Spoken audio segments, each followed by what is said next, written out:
Today, I am going to show you the taco that made me fall in love with Mexican food and made me fall in love with Baja California. It is the quintessential Baja taco. It's called a fish taco. There's a simple batter, but of course has beer in it. So we got about 2 cups of all-purpose flour, 1.5 teaspoons of baking powder, a teaspoon or so of granulated garlic, a teaspoon of Coleman's dry mustard, about half a teaspoon of cayenne, a good pinch of Mexican oregano, whole leaves, and then you're going to take and you're going to rub that between your hands to really get that flavor in there. Give it a good pinch of salt and a crank of fresh ground black pepper. Okay, so then pick it up like this and you just tap the whole thing through your sieve. And mostly what you're doing here is just getting lumps out of it and mixing the baking powder in. Then I'm going to break up the chunks and I'm just going to throw them straight in there too. So here comes the fun part, the beer. Warm beer, cold beer, doesn't really matter. If you don't want to use beer in this, you can actually make this with 7-Up. You don't want to beat the hell out of it because then you're going to have this sort of weird rubbery texture. So looks a little on the thick side. I'm going to set this aside for a couple of minutes while I do the fish. You're going to take this little belly bit off here. You want to cut it about the size of a finger, but not huge, okay? Because when you put batter on this, it's going to triple or quadruple in size. So you're going to have a pretty fair-sized fish taco here. Take a half a lime, just put a little scooch of lime on it, a little sprinkle of salt, and that can go straight into the refrigerator. To make a great fish taco that's really crunchy, you have to fry it 2 times. First frying, you're going to kind of undercook it. Set it to one side. At this point you can put it in the refrigerator. Second frying is what makes it crispy and delicious, and you can do it right away and make your tacos. So you're going to set up your own little taco stand over here next. Check out your batter. You want the batter to sort of be like whipped cream. You drop a piece in, fish it out. You can use a fork.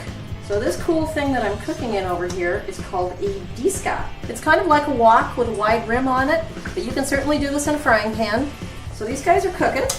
We are going to be cooking this fish 2 times.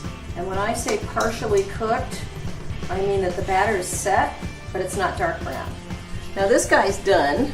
I'm going to put them over here on a rack. And a rack is the best way to cool these because you want them to cool completely before we cook them for the second time. Now we're going to go back over and do our salsas and garnishes for the fish tacos. The first one I call secret sauce, just because it's so ridiculously not secret. A little bit of mayonnaise, and you're going to squeeze some fresh lime juice in there. You're going to give it a little pinch of salt, and then you're going to mix it all up. Just whip it until it comes together. Okay. Obviously, if you need more, it's not very complicated to make a little bit more. And that is salsa number 1, secret sauce. Salsa number 2 is going to be a little bit pico de gallo, and it's super easy. You're going to dice a tomato, and we're going to add a little bit of white onion. I like chilies, so I'm using a Serrano chili. What I'm going to do is I'm going to kind of cut it like this.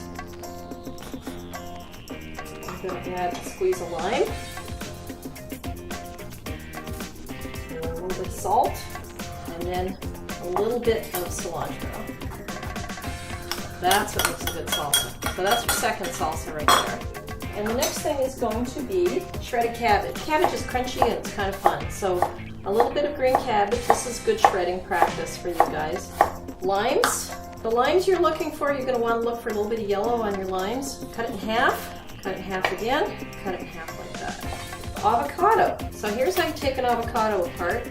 Stick your knife in. Turn the avocado straight around. Pop it open. Take out the stone and peel off the skin.